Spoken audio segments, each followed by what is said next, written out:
महामुनीश्वर, नारद का प्रणाम स्वीकार करें। नारद, तुम यहाँ इस वन प्रदेश शीघ्रता से कहाँ जा रहे हैं? और वैसे भी तुम मुझसे बड़े अथवा पूज्य तो हो नहीं कि मुझे उत्तर देना ही पड़े। नारायण नारायण, मैं कैसे पूज्य हो सकता हूँ? मैं तो आपके पुत्र के समान हूँ। मैं बाल ब्रह्मचारी हूँ, कोई मेरे पुत्र समान नहीं और मैं किसी के पिता समान नहीं। नारद, आप श्री हरि विष्णु के अंशावतार हैं, इसीलिए आप सभी के पूज्य हैं। इसी कारणवश सभी आपको पितातुल्य समझते हैं। नारद, बार बार क्रोध शब्द बोलकर तुम मेरे क्रोध को भड़का रहे हो। ओम नमः शिवाय। न हो, इनकी समाधि में विघ्न नहीं पड़ना चाहिए। नहीं नहीं माता, हम लोग सब शांत रहेंगे। तुम यहाँ आने वाले किसी भी प्राणी को समाधि स्थल तक न पहुँचने देना। भोलेनाथ की समाधि में कोई बाधा नहीं पड़नी चाहिए।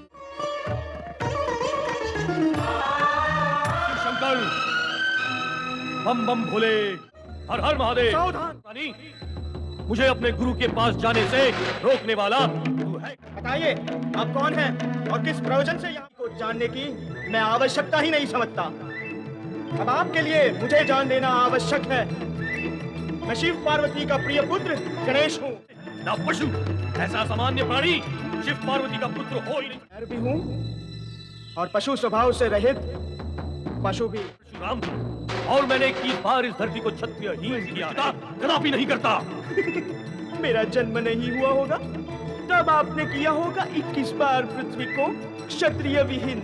तेरा काल तेरे माथे पर आ चुका है, ये ले। जय माता जी।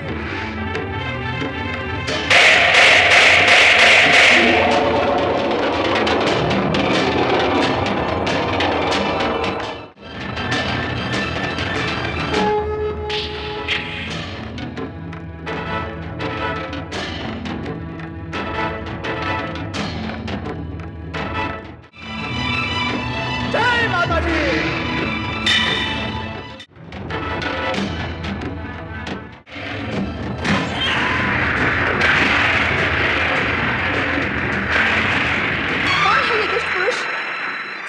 मेरे पुत्र पर प्रहार करने वाले को मैं जीवित नहीं छोड़ूंगी।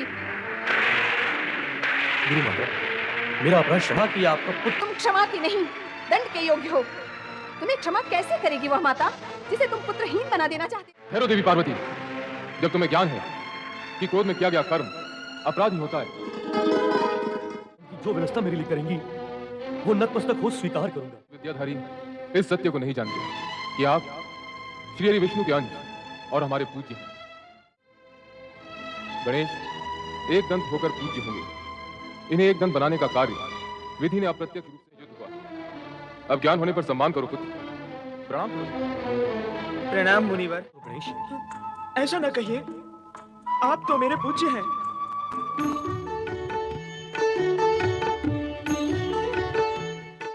प्रणाम पितृदेव।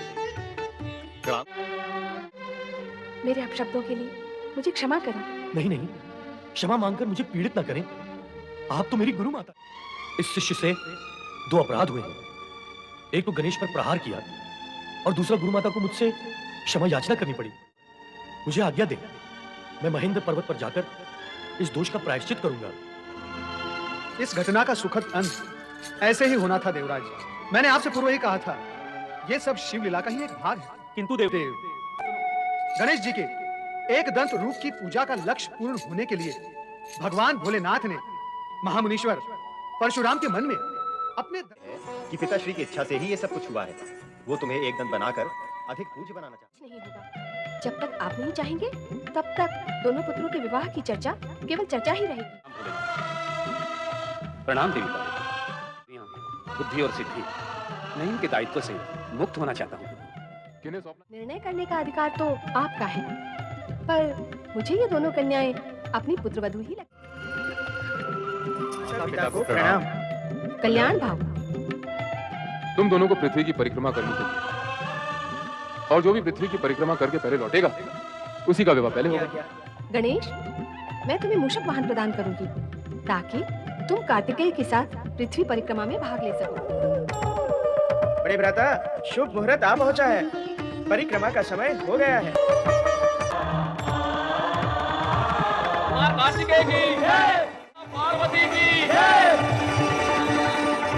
मूषक मुझे पृथ्वी की परिक्रमा करा सकेगा?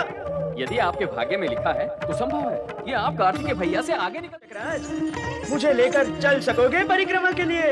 भैया स्पर्धा आरंभ हो चुकी है, कुमार कार्तिकी जा चुके हैं और आप अभी तक यही हैं। और अधिक विलंब हुआ तो आप भैया, नहीं, विजयी तो मैं ही रहूंगा। मंद गति और कहाँ आपके इस मयूर की पवन गति। सत्य तो ये भी है देवऋषि कि ना मुझे विजय की इच्छा है न विवाह करने की। मैं तो अपने माता पिता की आज्ञावश इस स्पर्धा से जुड़ गया हूँ। आपको स्पर्धा में पराजित होना पड़ेगा और उसके लिए आप कैलाश, बुद्धि और सिद्धि का विवाह गणेश जी से पूर्व निश्चित है। गौरी पिता शंकर जय जय गौरी शंकर, माता गौरी पिता शंकर जय जय गौरी शंकर, माता गौरी पिता शंकर जय जय गौरी शंकर। क्या कहना चाहते हैं? यही कि शास्त्रों के विधान के अनुसार माता को पृथ्वी और पिता को आकाश समान माना गया है और मैंने अपने माता पिता की 3 परिक्रमा पूर्ण करके पृथ्वी परिक्रमा से भी अधिक पुण्य प्राप्त कर लिया। तो मुझसे पहले पृथ्वी की परिक्रमा करके लौट आए, इसकी मुझे प्रसन्नता है। इस विजय आज समाचार लेकर जाना। भगवान, क्या है वो शुभ समाचार जो कैलाश से प्रसारित होने जा रहा है? स्कंद कुमार कार्तिकेय मंद गति से अपने वाहन मयूर पर जा रहे थे ताकि अनुज गणेश की विजय हो, और गणेश ने विजय की लाभ या लोभ से नहीं, माता पिता की आज्ञा का पालन पूर्ण करने के हेतु पिता की परिक्रमा की। मुझे दक्षिण क्षेत्र में जाने की आज्ञा प्रदान करें। कार्तिकेय, तुम गणेश के विवाह के पश्चात ही दक्षिण जा पाओगे। जैसी आपकी आज्ञा मां। इत्थं सिद्धि सुबुद्धि दन्ति यमने कुर्वन्तु वो मंगलम्।